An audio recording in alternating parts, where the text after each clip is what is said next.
All right, thank you very much, Doug. Well, 2 weeks ago tonight, Pocatello's Judith Rachel Johnson was killed in her home. Today, her estranged husband and now the man charged with murder, Michael Sparks, was booked in the Bannock County Jail after leaving the hospital. Then, last Friday, investigators in Bonneville County said a man from Iowa drove to Ammon, killed his 2 children, their mom, and then their mom's sister, before ultimately killing himself. And then today, Pocatello police arrested this man on murder charges for killing a 7-month-old baby boy. We'll know more about this case tomorrow, but the accused has a prior conviction for domestic violence. So joining me now to talk about domestic violence is Sarah Leeds. She's with Family Services Alliance, deals with this on a daily basis. Thanks for being here.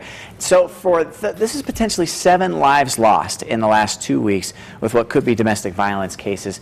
For those who are only hearing about these extreme cases, how common is it around here? It's very common. We are hearing the most extreme cases, but we are called out almost daily. We see victims every day at our office, and we've seen an increase in calls since these headlines, which is a good thing. That's people reaching out for help and people seeking support. So that's a good thing. Yeah. Now, in the case of Judith Rachel Johnson, she seemed to be going through the court process to try and be protected from Michael Sparks. She seemed to be doing all the right things. The family in Ammon was states away from this man. So what can be done to protect these people? I think I think we need to strengthen our system. I think it just shows that people are not taking domestic violence seriously.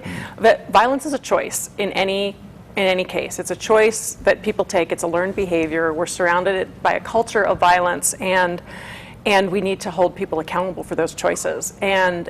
But also, we also want people to know that there are services available. Yeah, so let's talk about what kind of resources are out there, maybe for people who are in these situations, the victims, and then also maybe for someone who feels like, I don't want to lose control.